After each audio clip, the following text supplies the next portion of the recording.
Hi guys, this is Pratiksha and I welcome all to this session on normalization in SQL. In this session, I will explain everything that is related to normalization with simple examples that are easy to remember. Firstly, let's look at the agenda.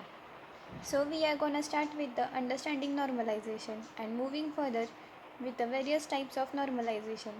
Those are first normal form, second normal form, third normal form, and Boyce code normal form. First topic is what is normalization. Database normalization is a technique of organizing data in the database. It is the systematic approaching of decomposing the table to eliminate data redundancy. It is a multi-step process that puts data in the tabular form, removing the duplicated data from its relational tables on the screen. We just saw that the table is getting decomposed into two smaller tables. It is really necessary to normalize the table that is present on the database. Well, every table in database has to be in the normal form.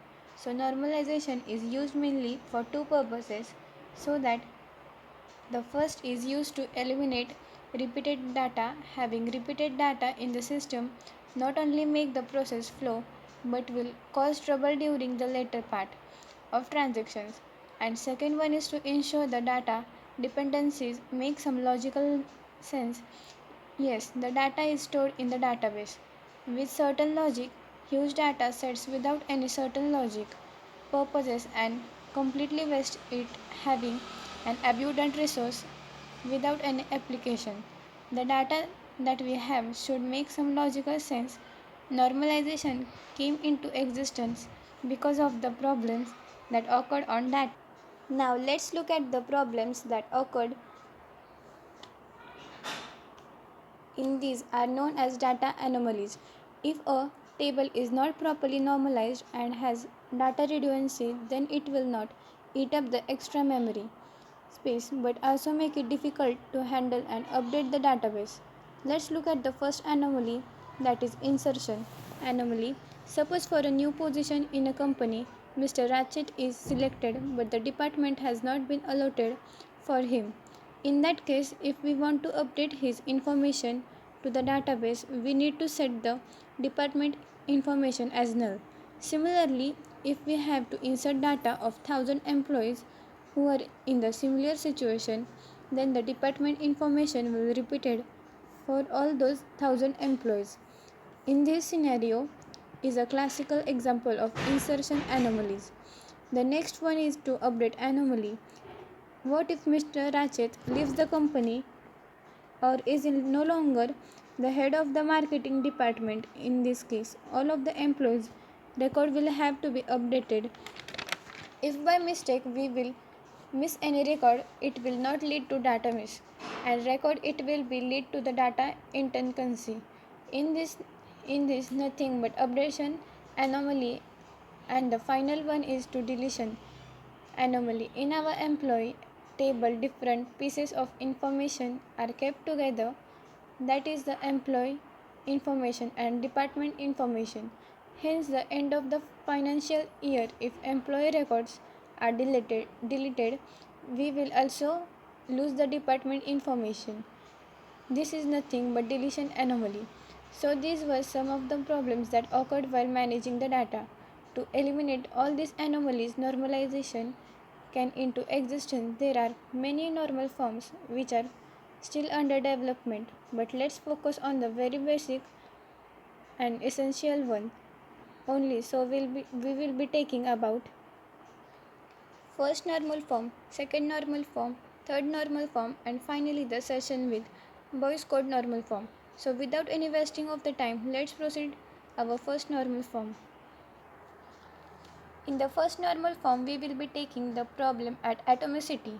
Here at atomicity means value of the table should be not further divided in simple terms. A single cell cannot hold multiple values if a table contains a composite of or multitude attributes. It violates the first normal form. So the following functions will be performed in first normal form. The first one is to remove repeating groups from the table, and next is to create a separate table from each of the set related to data, and finally It identifies such a set of related data with the primary key. To understand this in a better way, let's look at the given table.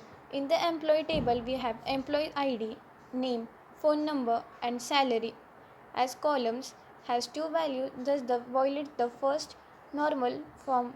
Now, if we apply the first normal form to the above table, we get the following result. In this table, each and every row is listening, that is no call cell has multiple values. The table has achieved a demonstrative first normal form is a simple and can be easily identifiable. In the table, we can clearly see there is no multiple values in each and every column. Thus, the first normal form is achieved. Now let's go to the second normal form. Second normal form was originally defined by E.F. Codd in 1971. A table is said to be in second normal form only when it fulfills the following condition. The first condition is it has to be the first normal form, and the second one is the table also should not contain partial dependency. Here, partial dependency means the proper subset of a candidate key determines a non-prime attribute. So what are non-prime attributes? Let's understand them in a simple way. Attributes that from a candidate key a table are called prime attributes, and the rest of the attributes or the relation or prime of a table. Prime attributes can also be like employee department ID, and non-prime attributes can be like office location. To understand second normal form, let's consider this table. It has a composite primary key, that is employee ID and department ID makes a primary key. The non-key attribute is office location. In this case, office location only depends on department, in which is only power or primary key. Therefore, this table does not classify in second normal form. So what to do in such scenario? The answer is so simple. Split the table accordingly to bring this table to second normal form. We need to break the table into the parts which are given in the following table. The first table has employee ID and department ID as columns. The second ID has department ID and office location as columns. As you can see, we have removed the partial functional dependency that we were initially had. How the table column of this location is fully depend on the primary key of that, which is nothing but department ID. I hope you understand second normal form. Now that we have learned first normal form and second normal form, let's head to the next part of this normalization. Next topic is third normal form. Third normal form is a normal form that is used to normalizing the table to reduce the duplication of data and ensure referential integrity. The following condition has to be met by the table to be the third normal form, and the first condition is to the table has to be in the second normal form, and the second condition is no non-prime attribute transitively depend on any non-prime attribute which depends on other non-prime attributes. I know it's a bit confusing, so let me make it simple for you. It's like if C is dependent on B and turn B is dependent on A, then transitively C is dependent on A. This should not happen in third normal form. All the non-attributes must depend only on prime attributes. These are two necessary conditions that needs to be attained. So why the normal form design? Firstly, to eliminate undesirable data anomalies. Next one is to reduce the need for reconstructing over the time, and finally to make the data model information since we have understood the third normal form.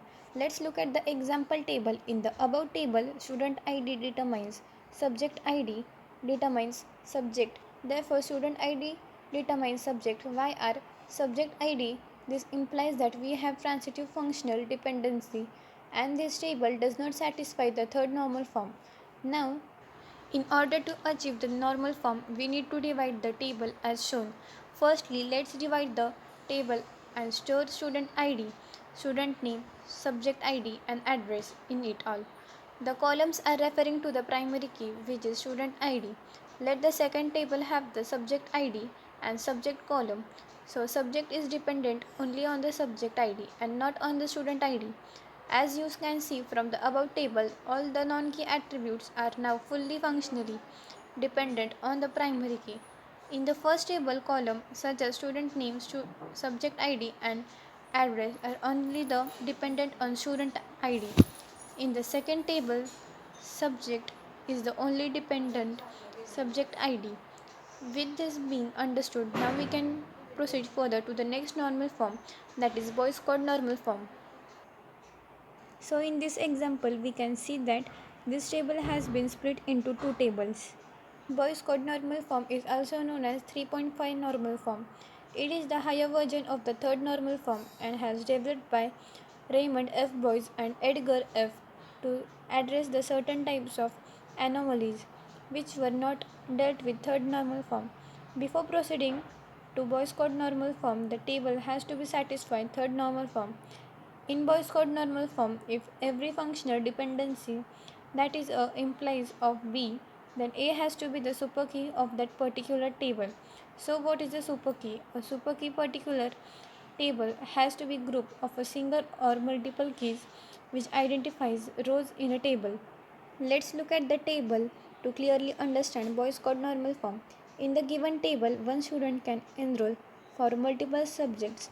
There can be multiple professors teaching one subject, and for each subject a professor is assigned to the student. These are the necessary conditions of this table. In this table, all normal forms are satisfied except Boyce Codd normal form. Why? As you can see that student ID and subject for primary key, which means that the subject column is prime attribute. But there is a more dependency that a professor is depending on subject, and well, a subject prime attributes professor is non-prime attribute, which is not allowed by Boyce Codd normal form. Now in order to satisfy Boyce Codd normal form, we will dividing the table into two parts. The table at the first top will hold student ID which already exists, and we create a new column that is professor ID. In the second table, which is below, will have the columns professor ID and subject columns. Why do we need to have a new column that is professor ID? By doing this, we will removing the non-prime attributes functional dependency in this second table. Professor ID will be the superkey of the table and remaining column will be the functional dependent on. By the doing this, we have satisfied Boyce Codd normal form. So this brings us to the end of the session. I hope you have clearly understood the normalization and its different types. Thank you.